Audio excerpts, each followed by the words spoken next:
Hey there, it's David H. Lawrence the 17th, and I don't get political in this video series or with any of my videos, but I am fascinated with the environment that we're all living in and how divided we are and how tribal we are, especially over certain issues. More and more issues these days are very, very divisive. It used to be the hot button issues were gun control and abortion and drugs.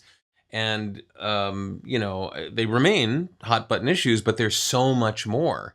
The environment, capitalism versus socialism, Republican versus Democrat. I mean, there's always been divisions in the party, but it seems like lately the rhetoric and it's fueled by social media and the internet. Everything's kind of amped up.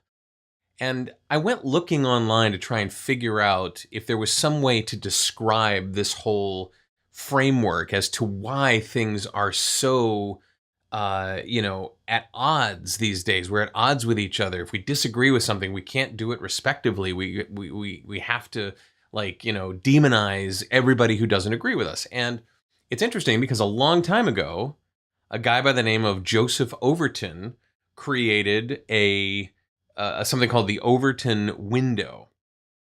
And the Overton Window describes the range of acceptability of an idea and the way it's presented by a politician and how that level of acceptability or unacceptability actually colors how the public views their position and whether or not they actually want to reelect them back into office. And it goes from the very outside of the range of acceptability of unthinkable to radical to acceptable to sensible to popular to policy. So it goes from absolutely not over my dead body all the way to actual policy. And then it goes in the other direction as well to the people that you disagree with. And it's a really interesting way of looking at things. And you can see it in the way both sides of the aisle here in the United States and overseas present different ideas. We see people who are going to be divisive. They demand to be divisive because it's their right to be divisive, or it's their mission, their calling to be divisive. And they're going to do it by presenting unacceptable and absolutely radical things. And if you don't like it, too bad. I think about a lot of the things that have been happening with some of our freshman Congress people, and of course some of the things that have been happening with people on the right as well. They've been faced with the idea that they may have some very revolutionary, radical ideas, but because they're so far to the top or bottom of the Overton window, it's hard to get people on board with them. So it's worth knowing that this is the case. And it's also worth knowing that when you discuss anything, even in I see applications to this in our union. We're about to have elections in our union, and already the partisan issues are starting.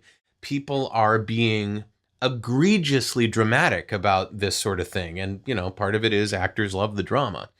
But the attacks that happen, the misinformation that is spread in the effort to get things to a position that you believe in rather than what your opponents believe in. I happen to be a centrist when it comes to the union. I'm a part of the Unite for Strength party. We kind of want to be able to talk about things and not be arrogant about our position as actors.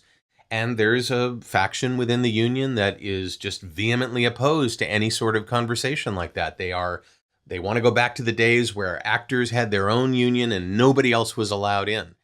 It happens in all points of life. I mean, you can have personal relationships with people that go sour because what you believe in is unacceptable or is unthinkable or is radical.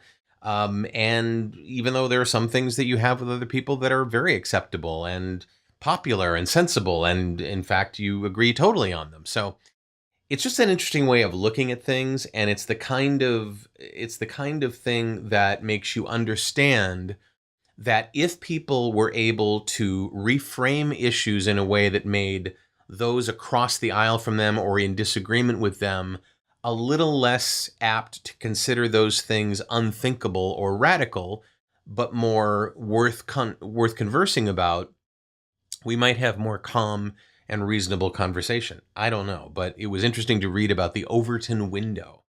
I wonder, when you look at some of the things that the people you don't agree with have proposed, or that politicians that you don't agree with have proposed, or that members of our performers community get involved with that you don't agree with, how do you react? What is it that you look at and go, no way, no way? Or, we can talk about it, we'll see. Does the Overton Window make sense to you? Let me know in the comments below. If you're watching this anywhere but on vo2gogo.com, I'd love for you to go over there and make your comments. And if you're here already, great. Leave a comment below. Let me know what your thoughts are on this. If you'd like to subscribe to my YouTube channel, go ahead and click on my face there. If there's no face, look for a subscribe button below this video. And if you'd like to see the latest video I've done, click on that frame. YouTube will play it for you. I'm David H. Lawrence, the 17th. I thank you so much for watching, and I will talk to you tomorrow.